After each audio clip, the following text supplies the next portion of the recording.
glad to see some new faces too. This is really great. I'm glad that word's getting around, that we get together once a week on Wednesday mornings at 10 for some communication support and sometimes a whole webinar like last week.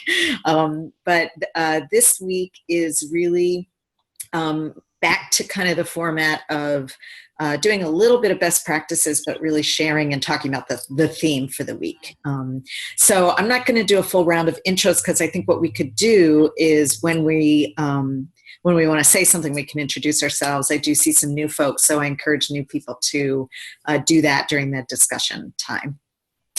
So again, I have to work these controls, and I will try to be mindful. If you get kicked off and you're trying to get back in, I will do my best to make sure to keep on top of all of that. So good morning. I am Ennis Carter, and I'm the director of Social Impact Studios in Philadelphia. And we are a creative hub for engaging people in issues and social issues and culture. And we've been around. Next year will be our 25th anniversary. So we've been around for a while. And I started these weekly connections shortly after the lockdown because, you know, first of all, needing to connect. I'm one of those people that's like, you know, there's that meme on social media of like the lockdown and what the introverts reaction to it is and what the extroverts reaction to it is. And I'm that extrovert that really needs to be in community with people. So just full disclosure, that's one reason why I started these. But also just to, you know, kind of a point that I've been making each week is during this time when we are in uncertain times, quite frankly, everything's always uncertain. So, you know, we think we have clarity of where things are going, but you never know. But we're in uncertain times, but specifically this social distancing moment has put us into a really different way of interacting with each other and doing our actual work. And in many ways, communication is the only thing we have right now to be able to deliver on our mission, on our vision, and our connection to our constituents. So communication is really important at this moment. So that's why I wanted to have these calls. We've done a bunch of different things, and if you've gotten word of this some way or another and you haven't been on our website, I encourage you to go to the website, socialimpactstudios.com. The main article in our feature is about these weekly communication support calls. And in there, I have a running list of all the articles that I've been writing and tools that I've been compiling from all of our sessions together. So today's theme is not going to be very tool oriented because it's really more about mindset. And I wanted to share and really get into support as a group around the theme of removing barriers to fearless communication and action. And this really came up because, well, communication is something we all think we do all the time because we do. And we all kind of have like a little bit of a fearlessness and sometimes doubt or fears that keep us from doing it in ways that are with ease and to really benefit us and the work that we're doing. So this came up also in the context, this is something I shared a couple of weeks ago, but at Social Impact Studios, we have a weekly theme that is pulled from our core values. So if you work with an organization, you probably have a set of core values, and hopefully they're codified. Hopefully you've written down as an organization that has a board and a stakeholder community what your core values are. And your core values are the way you do your work, the things that help you when you're trying to make decisions, the way that you act and the way other people in your circles act to fulfill your mission and the higher values. So what we do at Social Impact Studios is we pick we have lots of values. We have lots of core values. We have like 40 core values that were developed by the staff and the stakeholders over years and years. And I don't personally feel the need to limit that. I really like the idea of challenging ourselves to live up to our best in any way that we can. So what we do, so we're not overwhelmed with like, oh my gosh, I got to live up to all of these values all the time, is we pick one a week, and that becomes the focus. Sometimes it's random. Sometimes I pick it because I think our staff and our constituents and our stakeholders need it, or it's picked by somebody that is on the team. So this week, the intuitive value that floated to the top was a Buddhist principle that I learned from my husband, which is don't stop, don't struggle. And that fit in with this theme of removing barriers to fearless communication and action that I try to hold in my mind, which is don't stop. First of all, when it comes to communications, stopping is the death knell of communication. That doesn't mean that we have to be like communicating all the time, all the time, all the time. It just means that we need to be keeping things moving. So we can't stop just because we're either doubtful or afraid or don't know what we're doing. So the idea of stopping is something that we don't want to do with communication. But then the other part of the equation is don't struggle. And I think that this is really key. This is kind of the idea of, thinking of communication as a flowing river rather than a one and done scenario. I sent out that email and I asked everybody to give $100, so they got to go do it. Communication doesn't work that way, and humans don't work that way. So rather than thinking of it as like the grind, I like to think of it as, what am I doing to remove the barriers to what I call the freedom pass, which is being able to creatively and like communicate with creativity, with truth, with authenticity, and without fear in ways that are not like bottled up by anything that is keeping me from doing it. And me personally, I find that what often keeps me from doing it is my own doubt and my own fear, not so much the actual like information or the mechanism or my, like me not knowing how to use TikTok or something. Like it's not the actual thing that is causing the struggle. It's me that's causing the struggle. And so that's just my personal, this is not like my webinar part of the thing. I just wanted to share that with you because that's what I'm carrying with me this week. And I'm thinking about what it is that keeps me from communicating with ease and taking action with ease. What are the things that get in my way? And how can I look at those from a perspective of my own ability to take responsibility and like clear the way for those rather than trying to like figure it out. How many times have everybody on this call said, if I could just figure out X, I need to figure this out. I need to figure this out before I do anything. I need to figure this out before I say anything. And that's an ongoing effort, like figuring things out. If you're a, learning kind of person, if you're a person that's interested in anything, if you're a creative person, you're always figuring things out.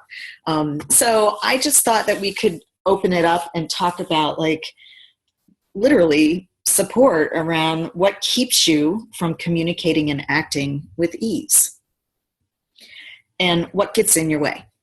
And use this as a time to brainstorm with each other and support each other through the chat or through, conversation about those things, and think about how to maybe go into this week with not stopping and not struggling.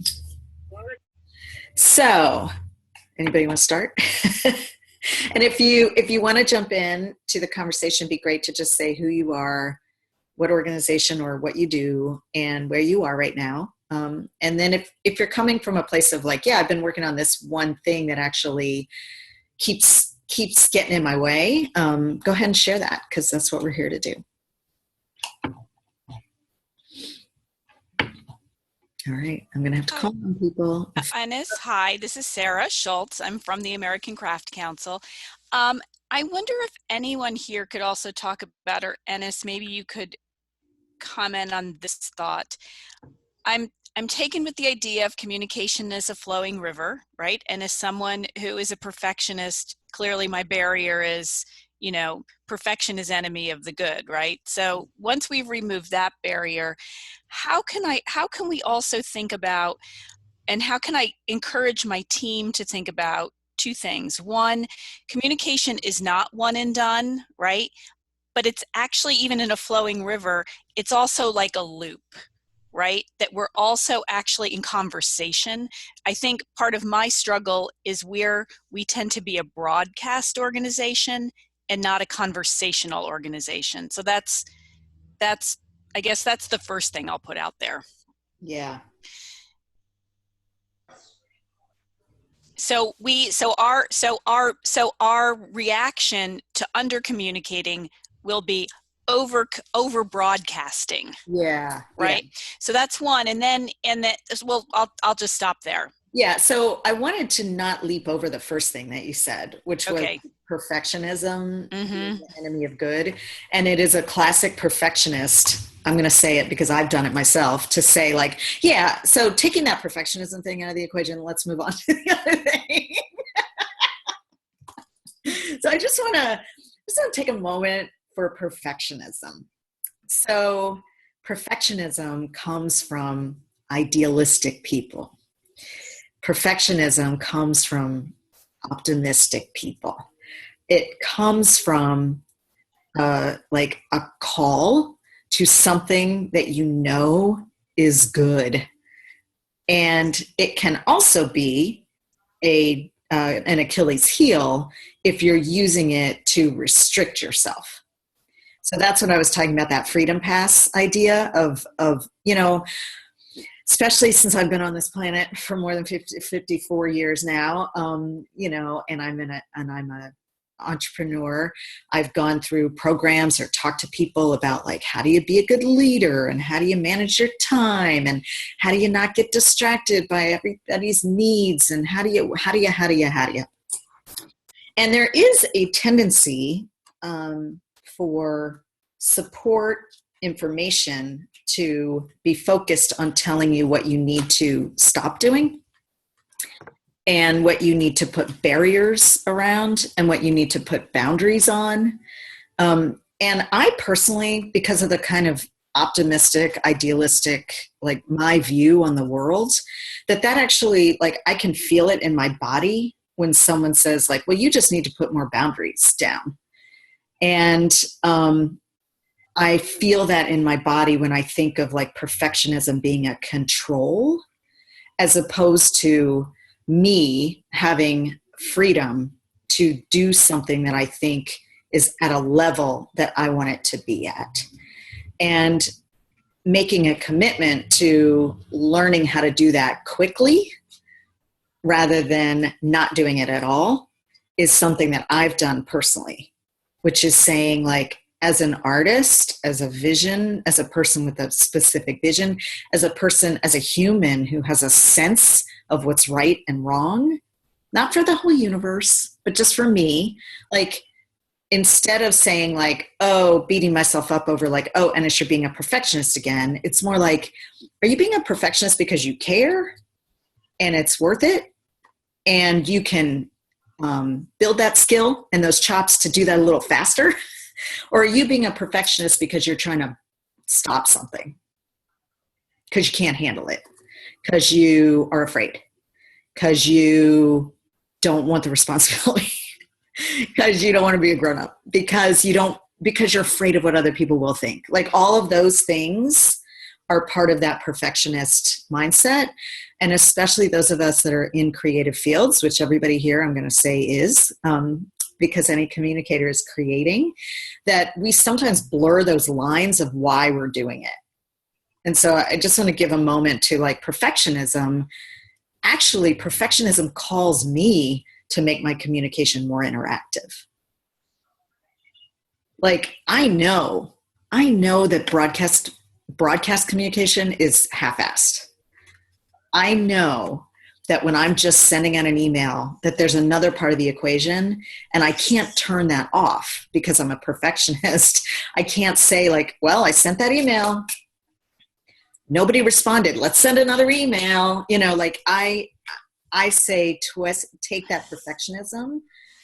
And the way to do that, I think personally, and I'd love to hear other people talk about this, is to like inspire people toward engagement, but also like story. Talking about story is really the number one way that I find you can like help people understand that every single communication is a representation of story. Right. And that when you start thinking that way and you are giving yourself a freedom pass to be creative and carving out time, like even 15 minutes to have a quick creative meeting, can really change the dynamic on whether or not you're feeling like whatever you put out is not like, oh, it's not good enough because it's broadcast. It's more like, no, what can we do more of to actually connect with another human being? Other thoughts on that, Kristen? Hi, I'm Kristen Muller, Director of Peters Valley School of Craft, and we've been doing an awful lot of communicating lately and thinking about our communications. Thank you for the mental block that happens when you focus on perfection. Hold on one second. Oh, you're muted, Kristen. You're muted. Okay, sorry about that. So what I think is really interesting is in working with you has always been this call to action through our communication, really kind of forcing a mindset on our team to think beyond the broadcast. That while we have information to put out, always having something that says reach back out to us has been really positive. In fact, Brienne, who's on this call, right, Brienne, you're there. We've been in conversation with our craft fair exhibitors. We don't know if we're going to have a craft fair. And as we're like asking them questions, people are so grateful to be invited to the conversation. And so that's, I think, really important. The other thing is I do find that it is really difficult when you are putting out sort of the importance of communication and perception that, sometimes our team can be very insider focused. I mean, for many years, we've been talking about like, we're communicating things that make sense to us. Someone coming in from the outside does not know what we're talking about, does not know the nuance. So how can you be really clear and think about like, I know nothing about this. Does this even make sense? Do these, is it, if we're, for example, we're dealing with PPP loans like payroll protection or the CARES Act, or, we could refer to Peters Valley's program. I don't know, the craft fair. If somebody doesn't know what the craft fair is or what our Craftsmen at Work program is, we can be referring to something. We call this huge program something. It means nothing to an outsider. And we're not just engaging with insiders, right? We're not just on that inner circle. So it's putting things through those filters that we're sending out information that our constituents are going to read, our members, our donors, our board members, our staff. And how is that being perceived by all these different stakeholders? That's really tricky. And yeah. That's where we start. I mean, I personally start to take on the Kristen, yeah. I'm just curious, do you have a set of communication guidelines and principles or a checklist you use as you're thinking about those communications so that everybody in the organization is kind of, following in the same, at least the same kind of path? Well, Sarah, it's going to sound like I'm plugging Ennis, and I will. Really? And it's through I mean, honestly, we met Ennis through Vibrant Promotions Communication Workshop Series at the Dodge Foundation, like 8 years ago, right? 8 or 9 years ago. And she was working with this method, and it's refined, and we've been using it. And what I found, for example, we had to put out a notice that we were canceling programs. And when, you know, people were like, oh, does this look right? And I said, okay, let's run it through this. Like, what's our goal? What are our top priorities? What do the people we're talking to need to hear? You know, what do they need? Not just what do we need, what do they need? And, you know, what's that call to action? We suddenly realized that our communication was broadcasting information, but it wasn't really providing the next step. Like, okay, this is happening.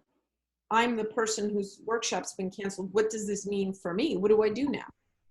Right? Right.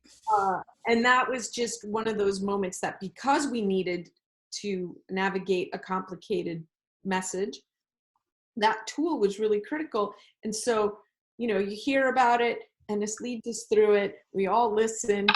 You know, I'm turning to applying it, and now we're starting to do it with everything. Like, okay, even when I'm communicating to the board, I'm thinking, okay, let me run through, like, what do I need my board to do? What do I need them to understand? What do I need from them?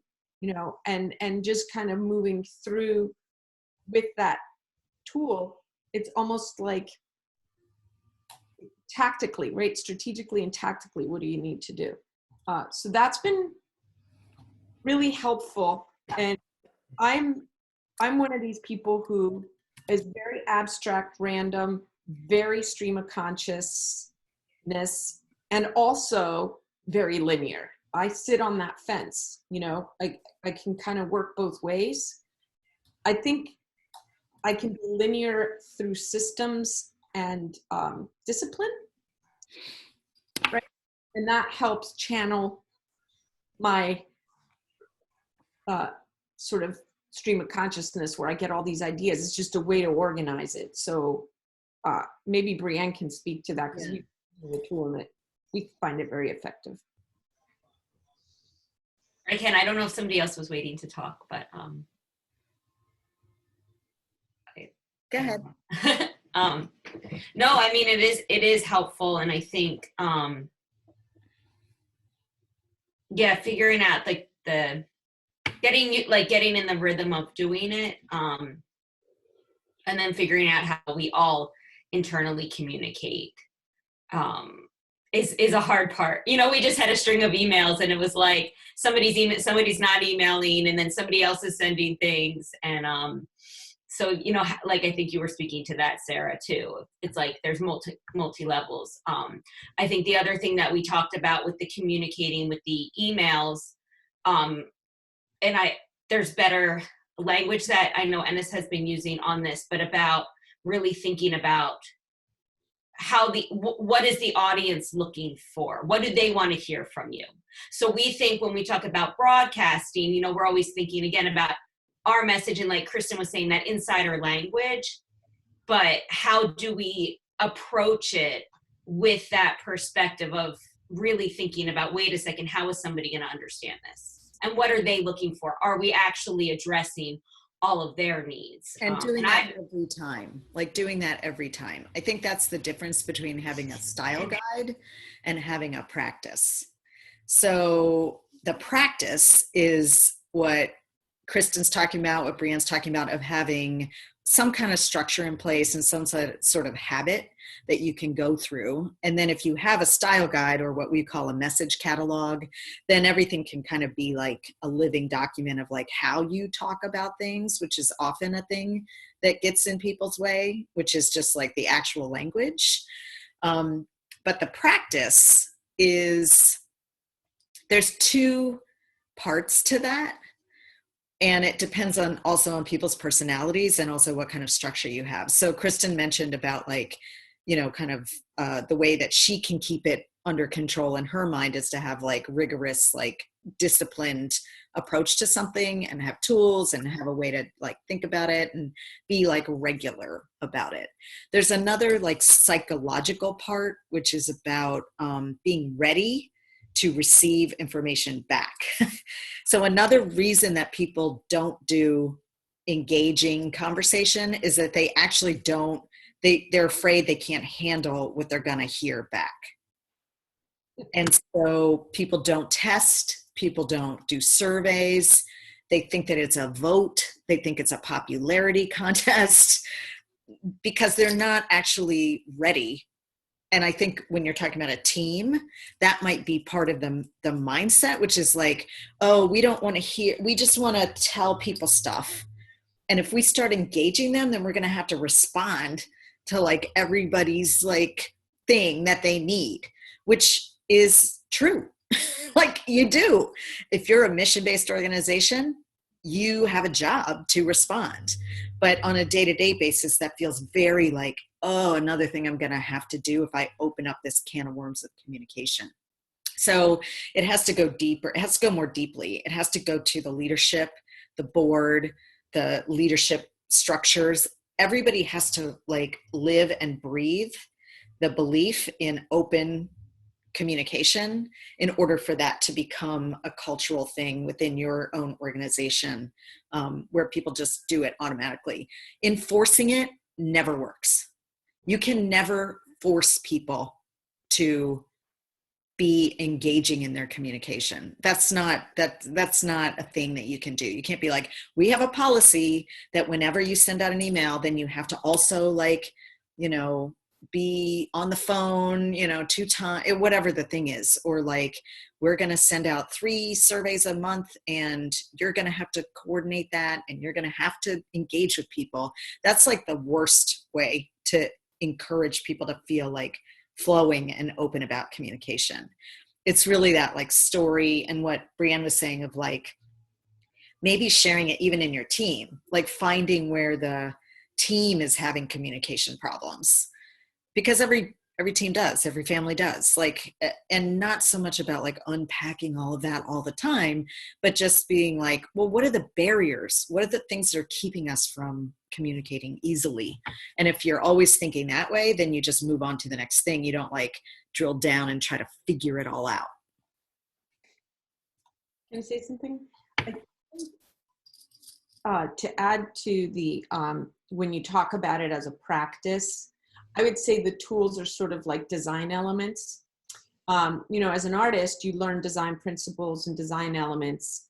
And when you're in the middle of learning that, you think, oh my gosh, how am I going to paint a painting or design a necklace if all I'm worried about is balance and composition and rhythm and blah, blah, blah, right? But the truth is, like, you have good intuition, right? You have a sense of what you need to do. And the design elements help you correct. If something's not right, you can run it through this criteria and say, oh gosh, I put that element right smack in the middle, and we're supposed to avoid the pure halves, right? So I think that some of the prompts for communication just help you say like, wow, this sounds great. It's a wonderful message. We left this one part out. Gosh, how did we oversee that? Well, we oversee that because we're so close to the work that we're doing.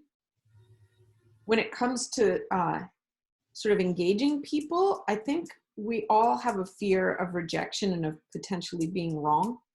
And so that's where the ego comes in. And I think, there can be personal ego that gets in the way. There can be institutional ego that gets in the way. Absolutely. So I think that we're in a particular moment right now where it's interesting to see even the newscasters broadcasting from home, right? And we're all just so much more vulnerable. Like, there's something that's been removed that gives us a beautiful moment for communication. That's not like, okay, we're an institution, we need to hold ourselves in this certain way. It's like, yeah, those are all really good points. So did that get it, kind of what you were asking, Sarah? Good. So what other things do people feel? There's individuals here, there are social enterprise people here, there's small organizations, large organizations, some are arts focused, some are social service focused. What else gets in the way of communicating and acting with ease?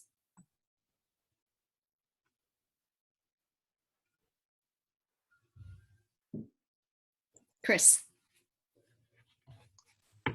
Hi, I'm Chris. I'm an artist outside of New York City. I feel like sometimes my best communication is when I've practiced. So it's figuring out how to practice and flub up a little bit before I actually do it. And that's really hard to intentionally sometimes do. How do you do that?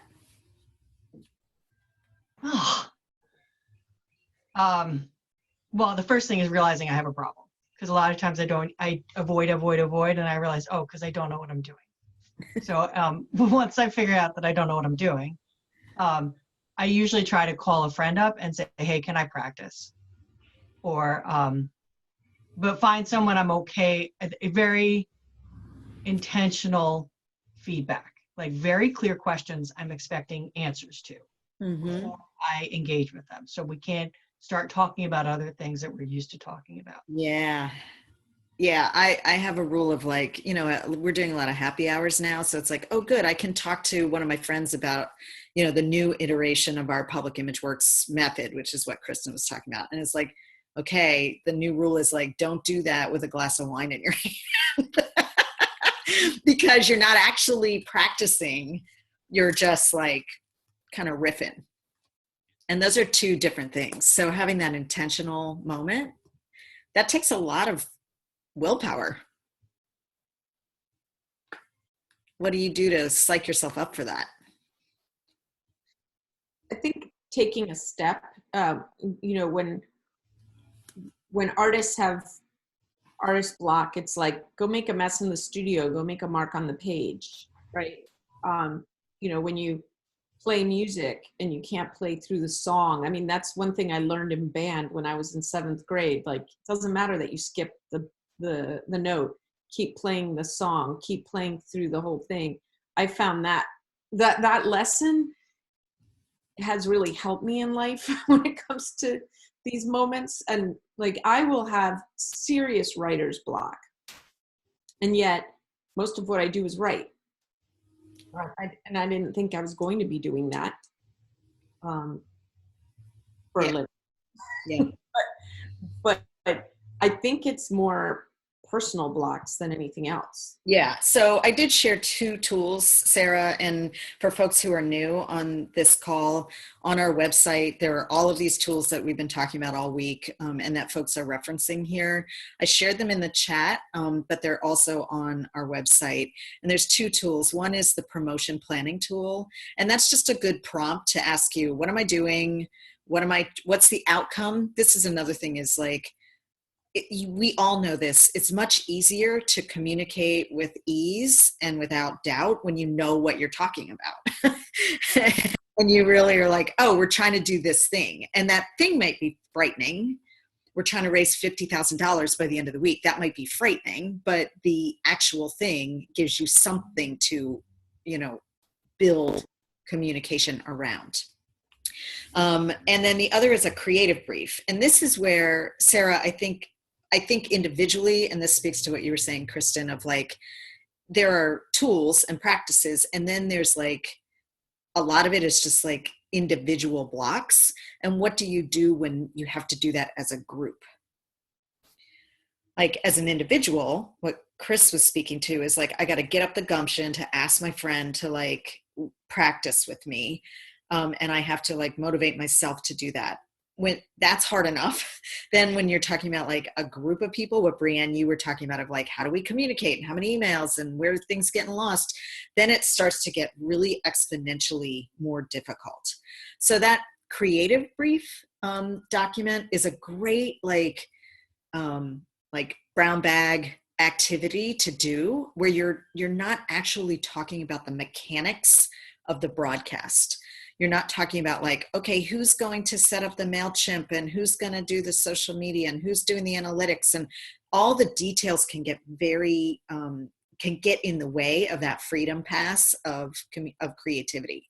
So carving out even just 15 minutes to be like, okay, everybody, like, clear your mind and let's think creatively. Let's pretend we're the audience. Let's do role playing. Like, I'm this board member, or I'm this funder, or I'm this community member. And you want to do it respectfully. You don't ever want to do anything that is, you know, kind of like tearing down your audience. You always want to be supporting your audience, even if they're a challenging audience. All right. What other things come up for people when you're getting like blocked? Or what gets in the way of like really truly being fearless with your communication and action? And this is Lenny. Hi. I am Lenny Dee Beck Fortson, and my day job is with the U.S. Labor Department. I'm the Regional Director of Public Affairs, but I'm also in the process of building capacity for my own business venture, and I'm working with Ennis on that. I find that there are so many new tools, I'm just not always sure which one to go with. And I'm not, I mean, I can hold my own, I guess, but I'm not technologically advanced to the point where something comes very easily to me. So having, you know, feedback from others about what's worked and what doesn't work is really helpful. I also find just the need for feedback, because sometimes I feel like, particularly with my own, I feel like I'm sort of in the wilderness trying to figure it out, trying to find my way. And so intentionally seeking feedback kind of helps provide guideposts for me to try to make sure that I'm on track. Yeah, that's hard to do. And that's brave, and that's good. And I love your hat. Thanks for wearing that. So what do people think about just that practical thing that Lenny said first? Is there's so many tools, you know, the benefit is we can Google anything and in 5 minutes get like pretty good idea of like what's the top, not the advertised tools, but like what are people talking about? What's usable? But by that same token, if you Google something, you're just gonna be overwhelmed by like every possible version of everything that you could be doing. How do you all make decisions about which tool to use? Priscilla, you and I were just emailing about the bonfire tool for t-shirt fundraisers. There's like a bazillion of those. How did that come up to you? And what's your process for like figuring out which thing to use and then stop worrying about it? I have seen a lot of organizations using it, promoting it on social media. And I personally have bought several shirts from different, not just arts organizations, you know, preserving wildlife centers or different things. And then I saw a few arts organizations jump on and start creating shirts too. And I thought that was so fun. And immediately I was like, of course I want that shirt. That is so cool. These are our partners. These are people we work with every day. And I'd want to wear my shirt and support them. So as a board member for multiple organizations, I then reached out and said, hey, why aren't we doing this? And they said, as a staff, we've already been talking about this.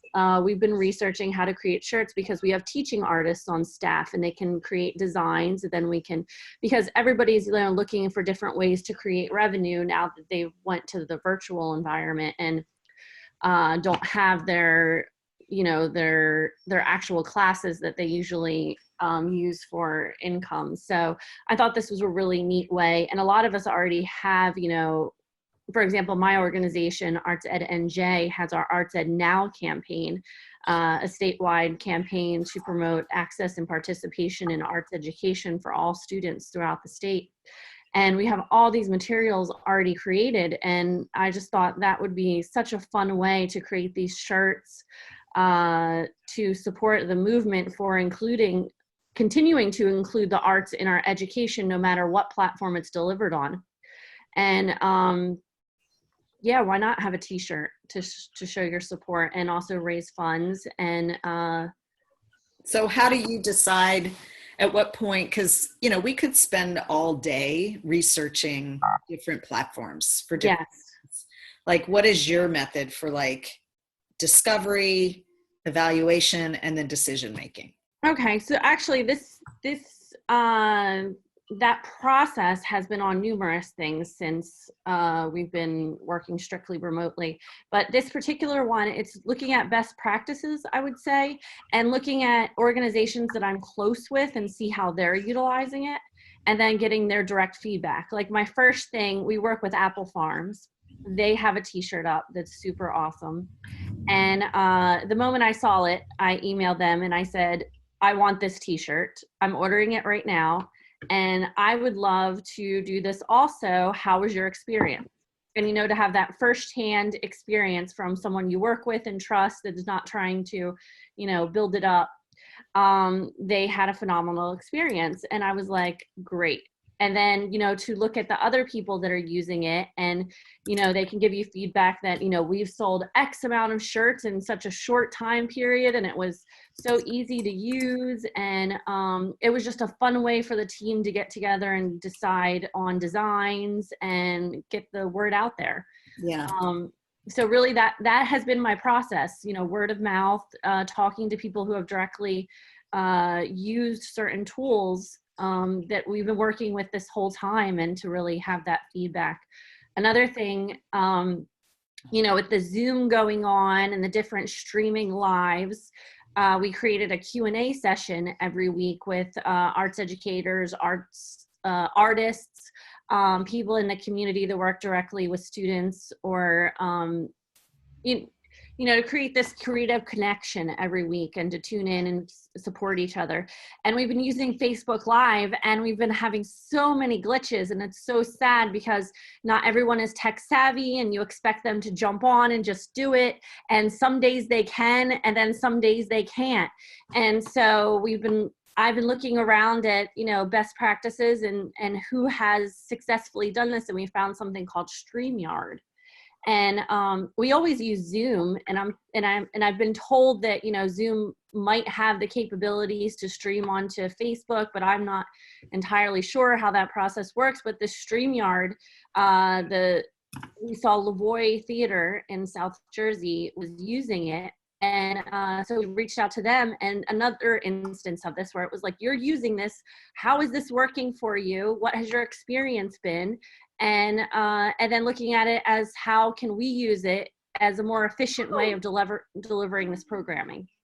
Yeah. So it's kind of the same thing. And guess what? The tie-in to the river of communications, the still truism of communications and promotions is word of mouth is gold.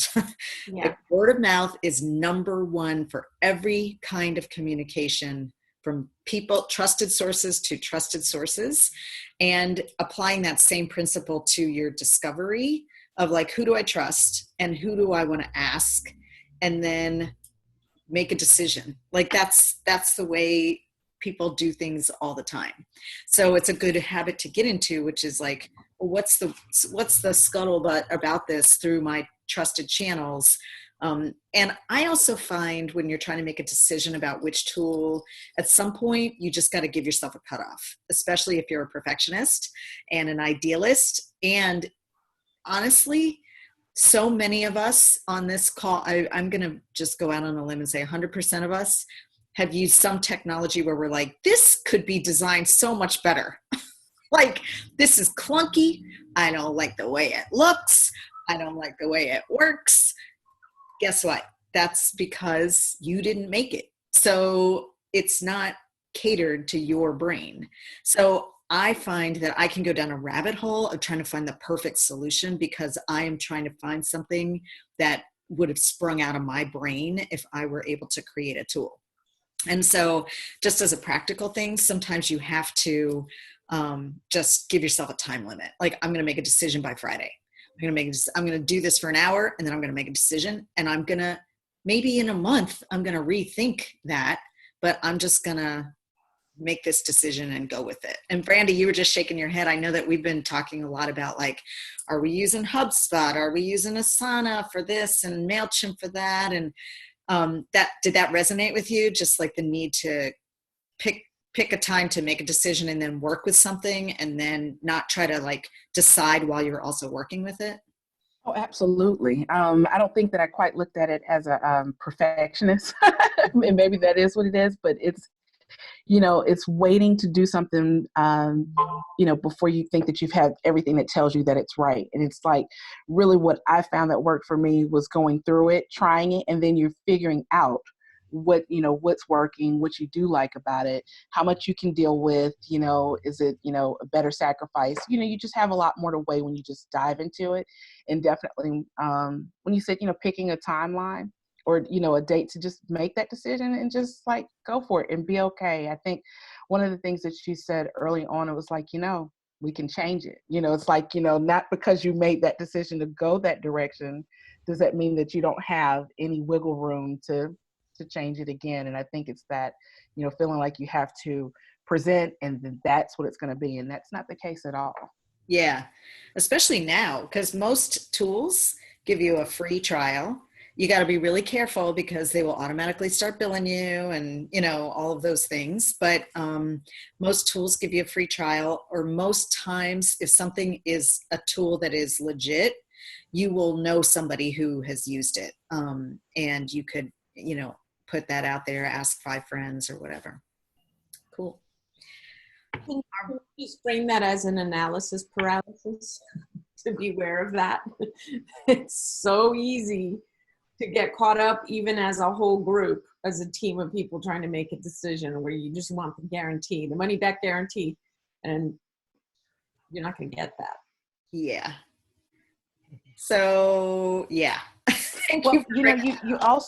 you also get to the place of making the decision actually quicker if you try it, because the things that you're weighing out, you don't really know yet until you begin moving through it. And, then all of a sudden you find it's easier to go ahead and make the decision on what direction you want to go. Yeah, it might be like, this thing doesn't even do what, like we were sitting there thinking of what if, and this thing isn't even built for that thing. And here we were extrapolating it all out. Yeah, that's a really good point.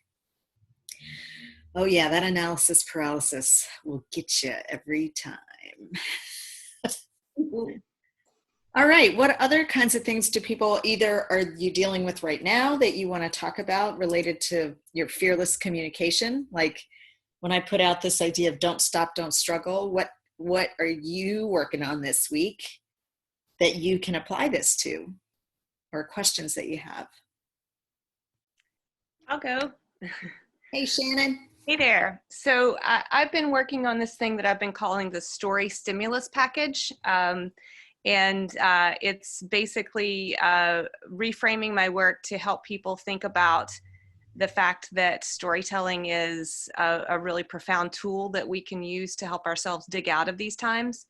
And basically it's just an email invitation to just help people think about whether or not in the future we could work together, especially if we think about travel being safe again in the future. But if not, then maybe it's digital engagement around, workshops and storytelling opportunities in the community. And I created the language. I've turned it into a design piece through MailChimp, and I have been sitting on it a little bit. I think part of it is it just looks really long, and I know how long emails can be very intimidating when people open them up. You just like open it and you read some of it and you close it and you say, I'm going to come back to that over and over and over again. Yeah. So now I'm in that stuck place of like, I think I need to fix this before I like mass ship it. Or even I think probably what I need to do is just start sending it a few people at a time. But I want to massage that piece before I go all in on it. Yeah, which, like that's due diligence to a certain extent. It sounds like you're also raising the idea of like this concept of sending it to a few people may give you some like an intention to actually figure out whether what parts or which form is speaking to people. That relates to something I posted in the chat that Scott, he just hopped off, but he shared, which is also making sure that you've got an understanding of what you're using to like evaluate the effectiveness of whatever your communication is. So if your goal is to get people to sign up for your program, for example, or your goal is to get people to click through and fill out a form or whatever that is, that you make sure that you know what the outcome goal of the start of the conversation is supposed to be. So you don't want it to just be one goal, because that will encourage you to do broadcast, but like what's the starter and what's going to get you going. Yeah. And then being intentional about that feedback, because, and being, I think you're really good at this, Shannon, and I think it comes with your, like dedication to storytelling. The idea of being open to receive feedback, and Lenny was speaking to this, to really honestly be ready for it, not just psychologically, but to like have a mechanism where people can like get back to you, or one question that you're asking people. So that's the thing. I think that, it would be very easy to have kind of a vague sense of like, is this working? And what you really need to know is like, who are the people I know who I could run this by and ask them what specifically worked and what didn't work? Yeah. So you could move it, to the next level. Great. Thank you. Other things that folks want to talk about in our last couple minutes? Keelan? Yeah. Am I mute? No. No, we can. For me, what is very hard is to think the time, short term and long term, and everything in between.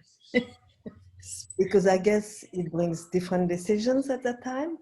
If it's to really have an answer by next week, it has nothing to do as normally as trying to build something that in 2 years will have enlarged its audience.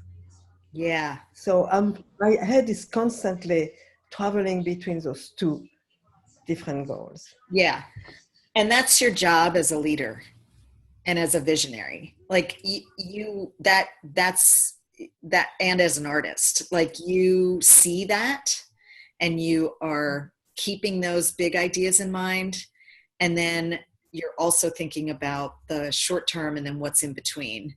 I think the distinction is what gets communicated, because not everybody is at the level that you're at in terms of understanding the big picture.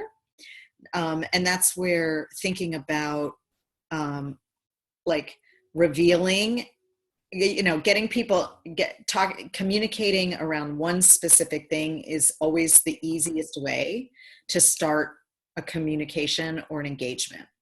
And then introducing people into bigger and bigger ideas. So doing things in a sequence. And you all, your artwork is really geared that way. Like you all do documentation. And so you show, okay, we did this, and then we did this, and then we did this, and then we did this.